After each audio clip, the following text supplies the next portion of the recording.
신문지면에서 뵀던 우리 주명근 이사장도 바로 옆에서 뵀어요. 모양이고요. 초대해 주신 또 우리 총장님과 그 김경호 소장님께 감사드리는데, 지금 김경호 소장님에 대한 일종의 그 찬사를 약간 하고 넘어가야 되겠습니다. 그 전에 이제 농담은 아니고 조금 뭐 웃기지 않은 조금 하나를 하겠는데, 제가 자주 하는 이야기인데, 기상학자와 경제학자의 공통점과 차이점이라고 하는 이야기가 있어요. 기상학자와 경제학자의 공통점은 첫째 예측을 해서 공부합니다. 기상학자는 날씨를 예측하고 경제학자는 경기를 예측합니다. 두 번째 공통점은 그 예측이 항상 틀린다는 겁니다. 맞지 않습니까? 세 번째 공통점은 그렇게 틀린데도 먹고 사는데 별로 지장이 없다는 겁니다. 참 웃긴 얘기죠. 그런데 기상학자와 경제학자의 차이점이 확실하게 하나가 있어요. 첫째, 기상학자는 미래의 날씨는 모르지만 현재의 날씨가 어떤지는 정확하고 자신있게 이야기할 수 있습니다. 지금 밤이다, 지금 비가 온다, 지금 눈이 온다. 경제학자는 지금이 어떤지도 이야기를 못합니다. 지금이 호황인지 불황인지 뭐 나중에 뭐 자기들끼리 해보니까 그랬더라라고 하는 거지 그것도 잘 모르겠어요. 제가 김경현 박사님을 이렇게 하려고 한 건 아니고 오해를 하지 마시고요. 이게 이제 자연과학과 사회과학의 차이죠. 자연과학은 인간의 행동과 자연현상은 독립적입니다. 날씨가 갑자기 추워진다고 해서 추워진다는 일기 예보가 나오면 사람들이 옷을 두껍게 입고 나오죠. 그렇다고 해서 날씨가 따뜻해지지는 않습니다. 내 몸은 따뜻해지지만 상대적으로 경제학자들이 만약에 예측을 합니다. 앞으로 2년 안에 우리나라에 최악의 불황이 올 것이고 우리나라 인구의 3분의 1은 굶어 죽을 것이고 3분의 1은 병들어 죽을 것이다. 안 믿으면 그만하지 믿으면 사람들이 반응을 하겠죠. 그럼 어떻게 반응하시겠어요? 주식 팔고, 그죠? 먼저 금 사고 뭐 이렇게 반응을 하면 실제로 그런 불황이 와버립니다. 그게 이제 사회과학은 인간의 행동과 상호작용을 하기 때문입니다. 그래서 참 쉽지는 않지만 혹간 경제학자들 중에서 저는 삼성경제 경제연구소에 있을 때마다 이제 좀 뵙고 이제 많은 가르침을 얻고 했는데 김경호 박사님께 그냥 한마디만 말씀드릴게요. 대개 이제 증권사나 글로벌 IB들이 이런 표현 좀 죄송하지만 저도 증권사 10년 있었는데 사기 한 번씩 칩니다. 무슨 말이냐? 지도 잘 모르는 거 띄워가지고 왁 달라들면 팔고 나가는 그런 걸 많이 하죠. 한 번씩 그런 사기 주기가 와요. 대표적인 브릭스잖아요. 브라질, 러시아 뭐 이런 데 들어가서 사면 된다 해가지고 우리나라에서 펀드에서 사면 깨지신 분 많으실 거예요. 그 골드만삭스가 그거 띄워가지고 뭐 월스트리트 저널에서 막 특집 때리고 하면 뭐 그냥 와 또 달라들어서 사고 하면 물건 팔고 나가는 거거든 자기들은. 그때 큰 게 하나가 있었습니다. 석유, 오일, 자원은 유한하고 경제성장은 급속히 발전되고 어차피 석유는 제한되어 있고 중국이 석유를 떼기 시작하고 이제 우리는 다 죽었다. 석유는 기본적으로 원유 1배럴당 300달러에서 500달러도 간다 라고 난리를 쳤던 거 기억나실 거예요. 근데 다 그렇게 떠들었고요. 마치 이제 석유 때문에 우리는 오일 때문에 우리는 뭐 문명이 이제 완전히 흔들린다라고 할 때 제 기억에는 우리나라에서 유일하게 김경호 박사께서 다시 70달러대로 떨어진다.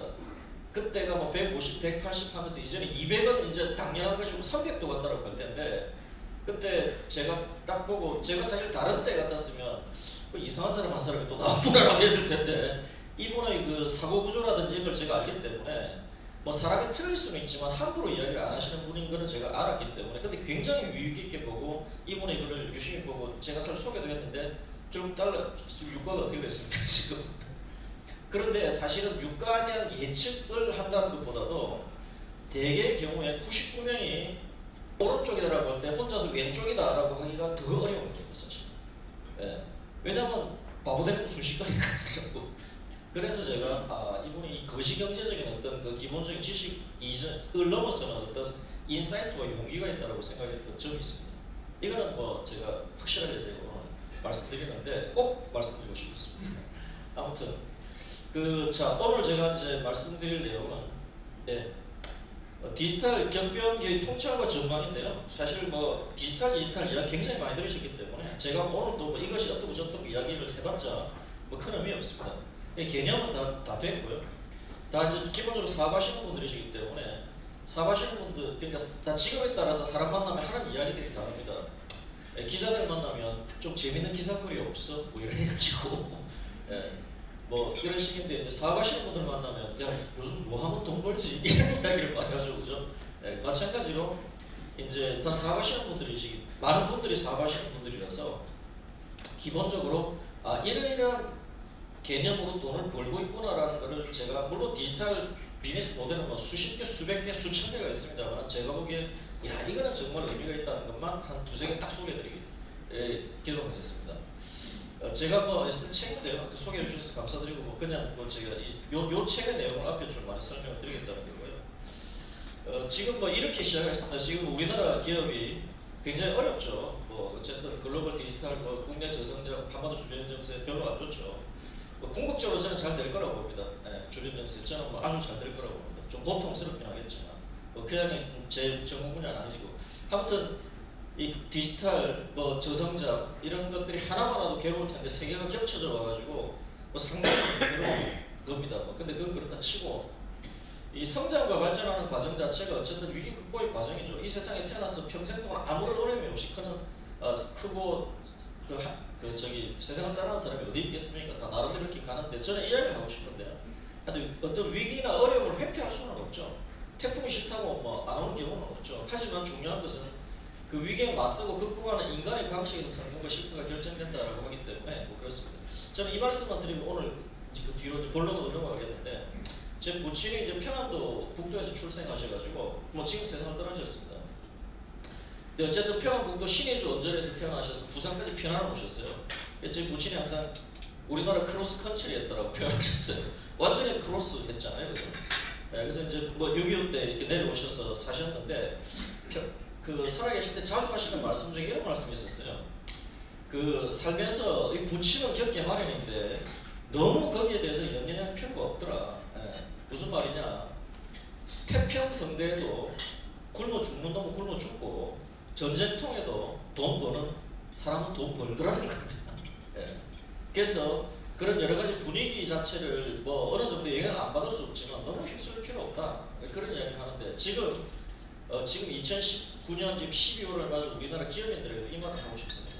사실 뭐 사방을 둘러보면 이게 뭐 지역인지 뭔지 알 수가 없을 만큼의 기업 환경이 안 좋지만은 그럼에도 불구하고 뭐 너무 영향받을 필요는 없다라는 거고 뭐 이제 좀 인트로 삼아서 지금 뭐 다시 국가를 생각하다라는 이제 책이 있습니다. 제가 이제 뭐 국회도 서관이라 이런 여기서 서평을 하나 썼는데 글 써보신 분들은 아시겠지만 저는 절대로 거의 안 쓰는 글이 서평을 안 씁니다. 서평은 왜냐하면 일단 책을 다 읽어야 되기 때문에 시간이 엄청나게 많이 들어갑니다. 그리고 서평은 웬만큼 써서도 잘 썼다는 말을 듣기가 너무 어렵습니다. 어차피 그래 등등등인데 뭐 어떻게 국회 도서관 뭐 별로 뭐 아주 향기롭지 못한 이상한 애들이 막 모여 있는 곳인데 어쨌든 뭐 이 책을 한번 서평을 써보라 그래가지고 이걸 하나 써봤습니다. 제가 뭐 딴 건 아니고 이 책을 한번 읽고 싶었는데 뭐 서평 쓰면 책 보내준다 그래가지고 한번 읽어봤어요. 어차피 읽을 책이니까. 자, 제가 이제 뭐 이것도 오해하지만 제가 이제 글을 읽을 때 사회학자 책 좀 적어놓고 있습니다. 문과 중에서 왜 뭐 좀 이 시체만으로 불안발이 좀 심합니다. 어떻게 보면. 근데 제일 제가 신빙성 있게 보는 책은 경제학자들의 책입니다. 근데 뭐 경제학자 책 말이 항상 옳다는 게 아니라 경제학자는 본능적으로 어떤 데이터를 제시하는 습관이 있기 때문에 시체말로 구라를처럼 그렇게 심하게는 잘 못 치거나 안 칩니다. 그래서 제가 이제 국가를 생각한다 이럴 때 뭐 정치학자나 사회학자 이런 사람들이 국가의 흥망성쇠 이런 거 이야기하고 하면은 역사학자들이 하면은 뭐 그냥 그러려니 하고 재밌게 읽으면 그만인데 경제학자가 국가의 흥망성쇠를 이야기하는 것은 무엇일까? 그래서 분명히 데이터에 기반해서 뭔가를 했을 것이다 라는 생각이 있거든요. 토드 불쿠홀츠라고 하는 이 경제학자는 노벨 경제학사 급입니다. 받지는 못했는데 이 사람이 죽은 경제학자의 살아있는 아이디어라고 하는 책이 굉장히 베스트셀러입니다. 어쨌든 그 책이 인상 깊은 책인데 이 사람이 뭘 했느냐면 나이가 한 60에서 70 이렇게 되시면 호흡이 좀 길어지고 굉장히 길게 보고 싶어 하시는 거예요. 인생도 한번 조망해 보듯이. 그래서 이분이 이제 뭘 하셨느냐면 역사적으로 좀 흥했다 망했던 여러 나라 있잖아요. 스파르타, 그죠? 청나라, 로마, 대영 제국 이런 나라들의 가능한 대로 데이터를 다 모아가지고 데이터 분석을 해봤어요. 인구, 소득 이런 것들 있잖아요. 생산성 이런 것들을 해보고 그거를 집대성한 책이 이 책인데 그 굉장히 그런 의미가 있습니다. 근데 뭐 핵심은 이겁니다. 수없이 많은 그 스파르타 다 분석을 해보니까 일단 패턴이 있더래요.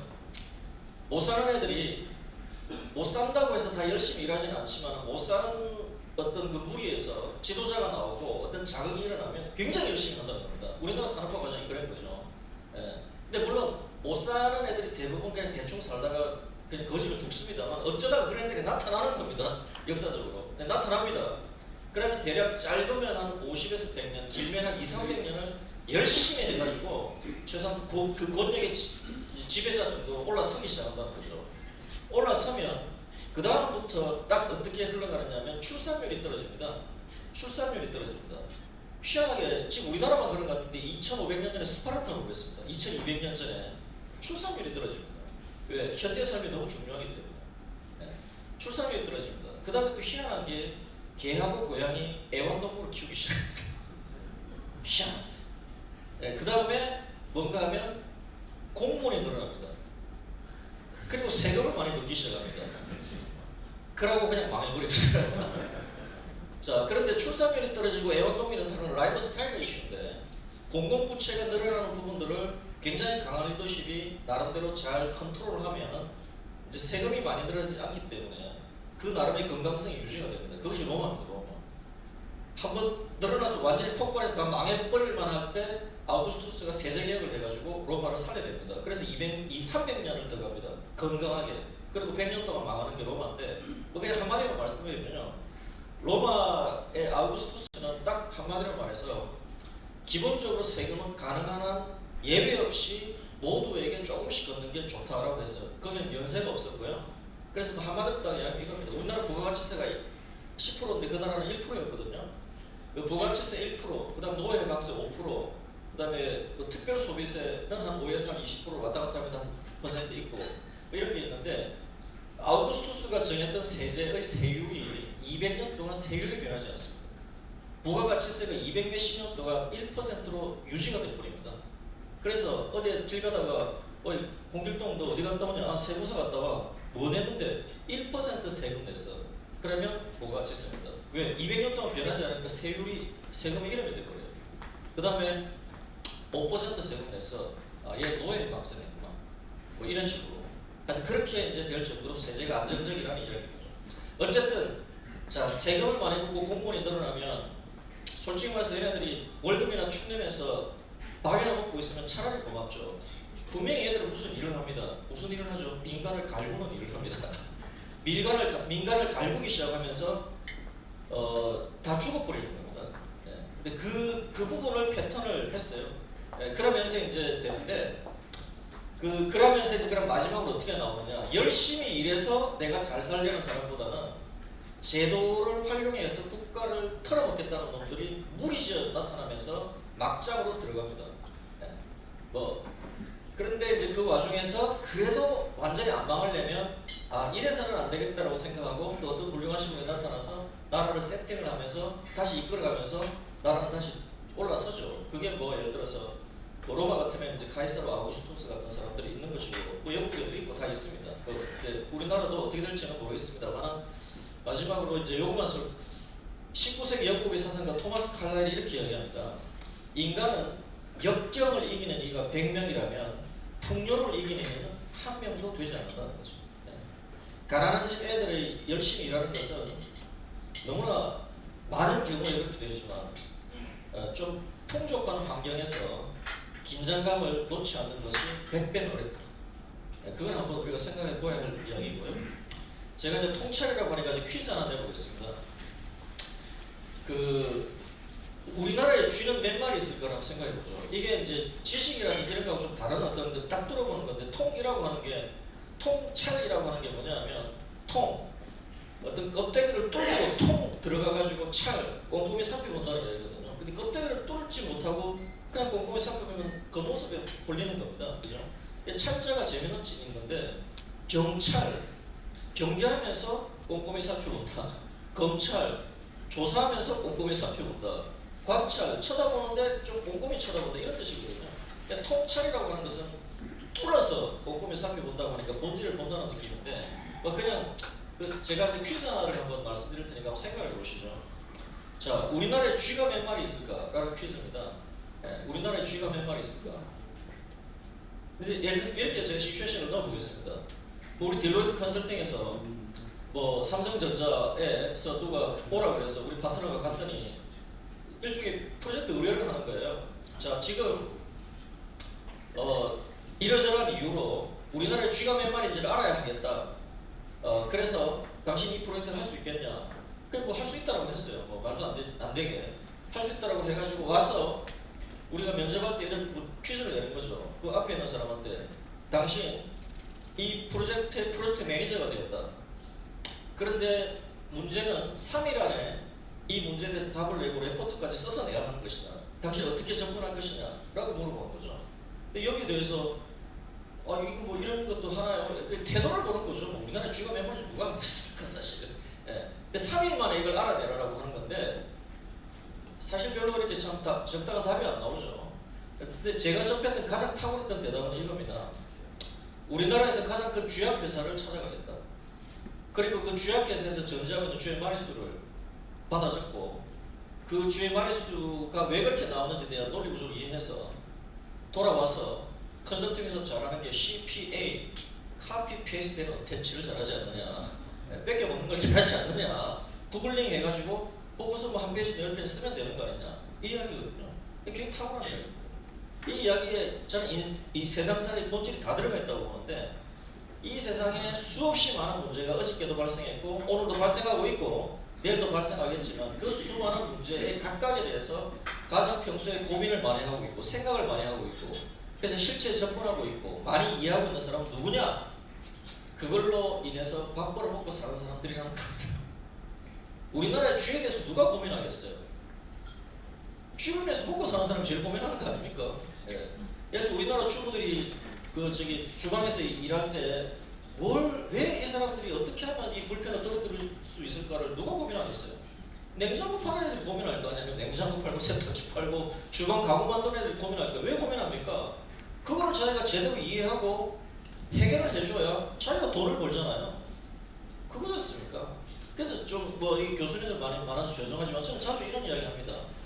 이 세상에 수없이 많은 문제가 있지만 그 문제에 대해서 제일 많이 이해하는 사람은 그걸로 강의하는 사람도 아니요, 그걸로 글 쓰는 사람도 아니요, 본질은 그걸로 먹고 사는 사람이 제일 잘 알고 있다는 거죠.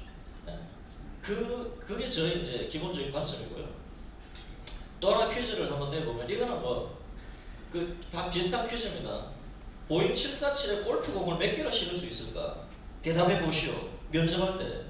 한 번씩 물어보는 겁니다. 근데 이거를 몇 개다라고 이야기하는데 1000개, 그게 중요한 게 아니라 그런 질문을 돌발적으로 던졌을 때 얼굴 표정, 당황하는지 안 하는지 좀 이런 거를 보는 거죠. 그리고 어떻게 대처하느냐. 이제 이런 질문 던지면 되게 그래요 하면서 휴대폰 쓸 수 있으니까 보잉 747 찍어가지고 이것저것 한 다음에 몇 개입니다라고 자기 나름대로 이야기하면 되는 거예요. 그 과정을 보는 겁니다. 보는데 자, 마음속으로 생각해보세요. 보잉 747에 골프공을 몇 개를 실을 수 있을까? 여기에서 우리 어떤 매니저가 직접 해보고 얘를 무조건 뽑아야 된다라고 하는 경우가 하나 있었습니다.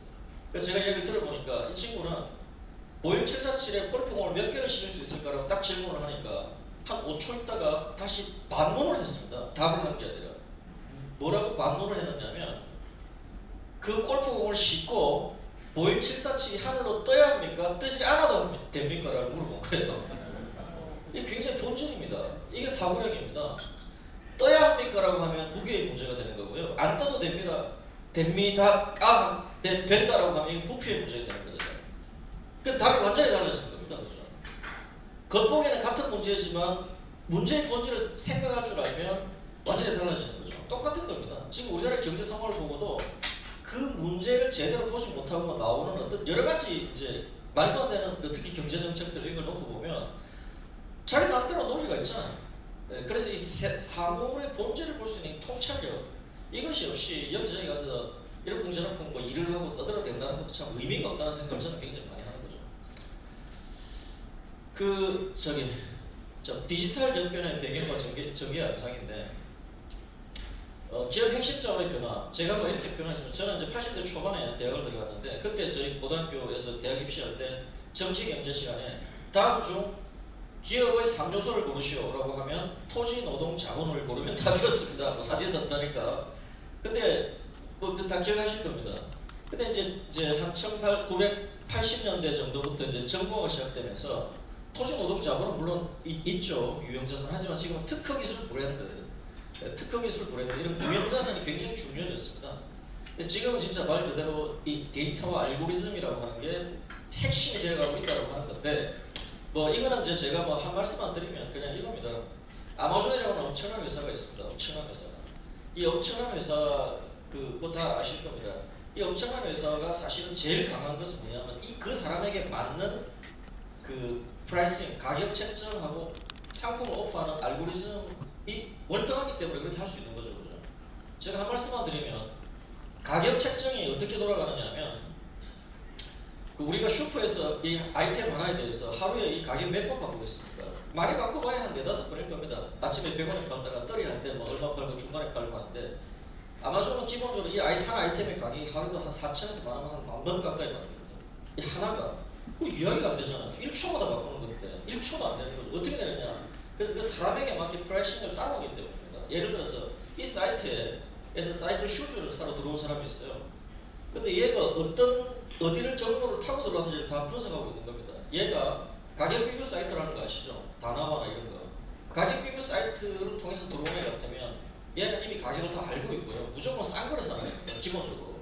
그럼 얘한테는 이 스탠더드 프라이스가 100원이면 자기가 갖고 있는 기준명에서 최하, 제일 싼 가격을 그냥 치는 겁니다. 재고라도. 예. 근데 또 어떤 애가 딱 들어왔어요. 그럼 얘는 사이클 슈즈를 샀는데 이걸 그냥 어디를 타고 들어왔냐면 사이클 동호회의 배너로 아마존이 광고를 했는데 그거를 찍어가지고 들어온 거예요. 그럼 얘는 이쪽을 잘 아는 사람입니다. 그리고 나름대로 품질이라는 걸 다 알지만 가격에 또한 그렇게 민감하지만 않았습니다. 근데 얘가 들어와가지고 100원인데 그럼 얘는 한 85, 90원이 돼서 딱 목표를 쳤는데 잘 안 사고 계속 이제 왔다 갔다 하는 걸 보면 고민하고 있잖아요. 그런데 딱 쿠폰을 어떻게 던지느냐면 지금부터 10분 안에 구매를 하면 사이클 양말 2켤레를 공짜로 주겠다는 겁니다. 이게 다 프라이싱입니다. 예. 그 다음에 굉장히 유명한 얘기, 이거 아시는 분 많으실 텐데 아마존에서 제일 유명한 얘기가 있었습니다. 그게 뭔가 하면 이런 얘기. 어떤 고등학교 1학년 여학생한테 소위 말해서 이제 찌라시, 쿠폰이죠. 예, 이 물건을 사라 우리 더 싸게 준다고 하는 오프라인 우편물이 왔어요. 근데 되게 이제 아무리 딸 것이면 잘 안 뜯어보는데 뭐 그냥 이제 우리 집 백화점에서 온 것 같으니까 자기 갑자기 뜯어봤는데 깜짝 놀란 게 고등학교 1학년 딸인데 걔한테 출산용품 특별 할인 쿠폰이 온 거예요. 이 사람 열받았죠. 우리 딸한테 감히 이런 게 볼 수 있다니. 제가 어떤 이야기일지 좀 느낌 오실 텐데. 그래서 이 사람이 이제 소송을 겁니다. 근데 이 소송이 무슨 의미가 있냐면 이겁니다. 우리나라는 이제 한 40년 전, 30년 전인가 40년 전에 맥도날드에서 어떤 할머니께서 커피를 받으려고 내주는 걸 받다가 팔이 쏟았습니다. 그래서 비었어요. 그래가지고 이걸 소송을 했어요. 그래서 얼마를 배상받았냐면 30억을 배상받았습니다. 그 유명한 이야기입니다. 우리 생각에는 아니 그거 특등 병실에 들어가가지고 석 달을 누워 있어